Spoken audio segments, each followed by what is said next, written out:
चले भाई, नमस्कार मेरे प्यारे साथियों, सभी को जय हिंद, वंदे मातरम। साथियों, आप सभी को मैंने बताया था कि डेली हम आपको 10 मिनट का वीडियो देंगे। इस 10 मिनट के वीडियो में हम आपको 2024 और 25 के उन सभी क्वेश्चनों को कवर कर रहे होंगे जो सबसे ज्यादा पूछे गए, या एसएससी के एग्जाम में जो सबसे ज्यादा पूछे गए वो क्वेश्चंस। और यहां पर ये टॉपिक वाइज सीरीज आपको देखने को मिलती है। यहां पर आप देख रहे होंगे कि आज जो मैं टॉपिक लेकर के आया हूं वो टॉपिक कौन सा? सिंप्लीफिकेशन है। सिंप्लीफिकेशन के मैं वो बेहतरीन क्वेश्चंस लेकर के आया हूं और उससे भी गजब की ट्रिक लेकर के आया हूं जो खूब पूछे गए एसएससी के एग्जाम में, जिनको आप घातांक करणी में भी इंक्लूड कर लेते हैं। तो चलिए भाई, उन यूनिक क्वेश्चनों से आपकी मुलाकात कराते हैं। तो देख पा रहे होंगे क्वेश्चन नंबर जैसे पहला आप सभी के सामने आ चुका है। आरआरबी के एग्जाम में इस क्वेश्चन ने खूब तहलका मचाया है और ये क्वेश्चन आपके सामने आ चुका है। आपको क्या करना है, देखिए जरा आप ध्यान से। यहां पर जैसे मानो लिखा ए बटे बी और यहां लिखा सी बटे डी, तो हम क्या करते हैं, ए बटे बी ये लिखा है, अगर डिवाइड की जगह मल्टीप्लाई तो आगे वाला फ्रैक्शन पड़ जाएगा, यानी कि डी बटे सी हो जाएगा। बात समझ रहे हैं ना? तो ऐसे प्रश्न में क्या करना है आपको, जैसे ये 2/5 लिखा तो लिख दीजिए डायरेक्ट 2/5, और 2/5 के आगे जितनी भी वैल्यू लिखी ये क्या है, यहां पर गुणा कर दो। 5 गुणा 5 25, 25 गुणा 5 125, ये ऊपर कर दो। और ये क्या आएगा, 2 दूनम 4 दूनम 8, और बस मल्टीप्लाई कर दो, खत्म बात। 2/5 सेम इट इज रहेगा, डिवाइड की जगह मल्टीप्लाई, तो जो हर है वो अंश में चला जाएगा, जो अंश है हर में चला जाएगा, यानी कि आगे मल्टीप्लाई होकर के पलट जाएगा। अगर आप इसको अब सॉल्व करेंगे, 2 चौको 8 हो गया, 5 से काटेंगे कितना आएगा 25, तो करेक्ट आंसर क्या आएगा 25/4, यानी कि 25/4 इस क्वेश्चन का एकदम करेक्ट आंसर बनेगा, विकल्प सी। सभी को क्लियर हुआ? आगे वाला फ्रैक्शन सेम रहेगा, डिवाइड की जगह मल्टीप्लाई, यहां पर सबका गुणा करके जो अंश है वो हर हो जाएगा, जो हर है वो अंश हो जाएगा, विकल्प सी राइट आंसर बनेगा। अब देखिए एक बेहतरीन क्वेश्चन आपके सामने और आ चुका है। जब भी क्वेश्चन का लेवल बेहतरीन बनाया जाएगा, एग्जाम का लेवल अच्छा आएगा, तो ये क्वेश्चन सिंप्लीफिकेशन से जरूर पूछा जाएगा। पहले तो कॉन्सेप्ट समझो, क्या लिखा, 1 - 1/2 का स्क्वायर, 1 - 1/3 का square, 1 - 1/4 square, 1 - 1/5 square, dot dot 1 - 1/n square. अब अगर ये सीरीज दी गई है तो इसको सॉल्व करने पर हमें क्या मिलता है, n+1 बटे में 2n। तो वही चीज तो लिखी, 1 - 1/2 स्क्वायर, 1 - 1/3 स्क्वायर, 1 - 1/4 स्क्वायर, आगे 1 - 1/n स्क्वायर। तो ये जो चीज है ये बराबर किसकी होगी, n+1 बटे 2n, यानी कि ये वैल्यू 2n के बराबर होनी चाहिए कि नहीं होनी चाहिए, ये वैल्यू 2n के बराबर होनी चाहिए। तो 2 से अगर हम काटेंगे तो n का मान कितना आएगा, 64 आएगा। अगर ऊपर देखेंगे तो भैया कितना आएगा, 84।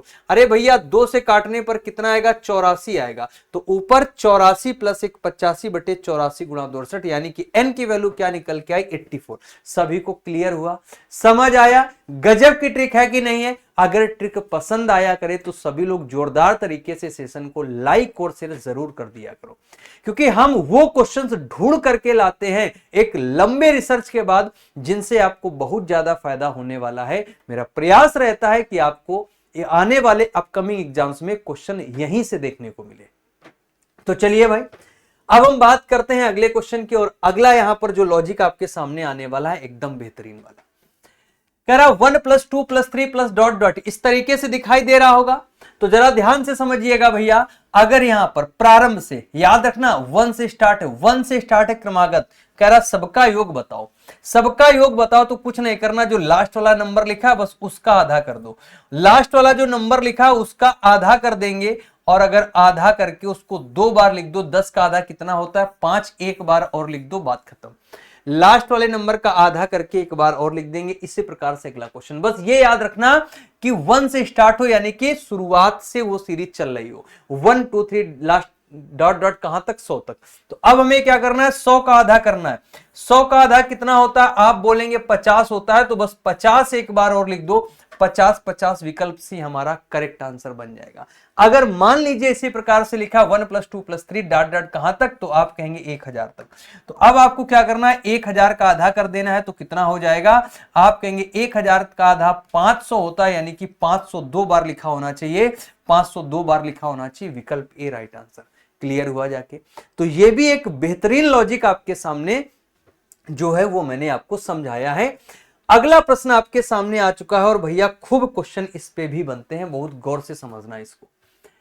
अब देखिए, जैसे मान लीजिए अगर लिखा है, आपने खूब ऐसे क्वेश्चन पढ़े होंगे, अगर ये लिखा है 12 प्लस अंडर रूट के अंदर 12 प्लस अंडर रूट के अंदर 12, इस प्रकार से खूब पढ़े होंगे इनफिनाइट तक, तो आप क्या कहते हैं सर जी इसमें क्या, इसके करो क्रमागत फैक्टर, कितने 4 और 3।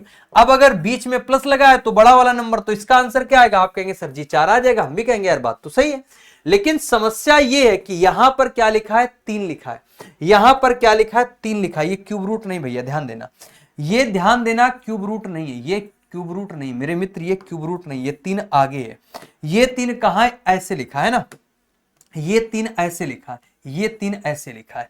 तो इस प्रकार से अगर सीरीज दी जाए तब भी जो ये कॉन्सेप्ट है ना, बस इसी कॉन्सेप्ट को आगे बढ़ाना है। यहां पर भाई 1 मान लेते हैं तो 4 और 3 का डिफरेंस कितना आता है, 1। उसी प्रकार से यहां पर 154 के ऐसे फैक्टर करना है, 154 के ऐसे फैक्टर करना है जिनके बीच का डिफरेंस 3 आ जाए। बीच का डिफरेंस कितना बन जाए, 3। तो 154 और यहां पर 11 के भी 154 की अगर बात करेंगे तो क्या आएगा, 14 और 11, 14 और 11, 14 गुणा 11 154, और इसके साथ साथ 14 और 11 के बीच का जो अंतर बनेगा वो कितना बनेगा, 3। तो भाई मेरे यहां पर अब वही बात, बीच में प्लस है तो बड़ा वाला नंबर आंसर, अगर बीच में माइनस होता तो फिर छोटा वाला आंसर 11 हो जाता है। ठीक है, यहां पर 3 लिखा था इसलिए हमने 14-11 का डिफरेंस कितना लिया, 3 लिया। सभी को क्लियर है यहां तक, आगे बढ़ चले। चलिए भैया, अब यहां पर ध्यान देंगे सभी मेरे प्यारे मित्र, अगला क्वेश्चन आप सभी के सामने आ चुका, यह भी बड़ा धमाकेदार प्रश्न है। √7 माइनस √5 बटे √7 प्लस √5, तो बताइए जरा क्या बनेगा करेक्ट आंसर। देख करके लग रहा होगा गुरुजी कैसे सॉल्व करें, तो मेरी बात बड़े ध्यान से समझेंगे सभी लोग, है ना। घबरा तो गए होंगे, तो भाई आपको क्या करना है, कुछ नहीं करना है, बड़ी सिंपल सी बात है, इन दोनों को जोड़ दो, प्लस लगा, इन दोनों को जोड़ो, 7 प्लस 5 कितना होता है, 12, 7 प्लस 5 कितना होता है, 12, 12 का कर दो आधा, इन दोनों को जोड़ करके आधा कर दो, 7 5 12। अच्छा, ये ट्रिक तभी लगेगी जब यहां पर नंबर के बीच का डिफरेंस 2 हो। 7 5 के बीच का अंतर 2 है, 7 5 के बीच का अंतर 2 है, ऊपर माइनस नीचे प्लस, तो प्लस है तो 7 5 12, प्लस है जोड़ दिया, 7 5 12, 12 का आधा कितना, तो आप बोलेंगे 6, माइनस, माइनस लगा है, माइनस लगाओ। अब इन दोनों का आपस में गुणा कर दो, 7 गुणा 5 कितना होता है, 35, यानी कि क्या निकल के आया, 6 माइनस √35 यहां पर निकल के आया, यानी कि 6 माइनस √35 एकदम करेक्ट आंसर बनेगा। चलिए भाई, इस क्वेश्चन का आंसर आप सभी लोग इस वीडियो के कमेंट बॉक्स में जरूर बताइएगा, इस क्वेश्चन का आंसर इस वीडियो के कमेंट बॉक्स में बताइएगा। और साथियों याद रखिएगा, याद रखिएगा, डेली 7 बजे, डेली 7 PM पे, डेली 7 बजे इसी SSC mania by MD classes के यूट्यूब चैनल पर हम मैथ की प्रैक्टिस करवाते हैं। मैथ्स की क्लास होती है डेली शाम 7 बजे इसी यूट्यूब चैनल पे, तो आप सभी लोग इस क्लास से जरूर जुड़िएगा, और पीडीएफ भी देते हैं जिससे आप आसानी से प्रैक्टिस कर सकें। तो मेरे प्यारे मित्र, आप सभी लोग इस वीडियो को शेयर करिएगा, लाइक करिएगा, और जो भी आपके जितने भी ग्रुप्स हैं सभी में शेयर करिएगा, जिससे एसएससी की तैयारी करने वाले, रेलवे की तैयारी करने वाले हर एक साथी तक ये वीडियो जरूर पहुंचना चाहिए, और आप लोग आंसर जरूर बताना कमेंट बॉक्स में। बहुत बहुत धन्यवाद सभी को, थैंक यू, शुक्रिया, जय हिंद।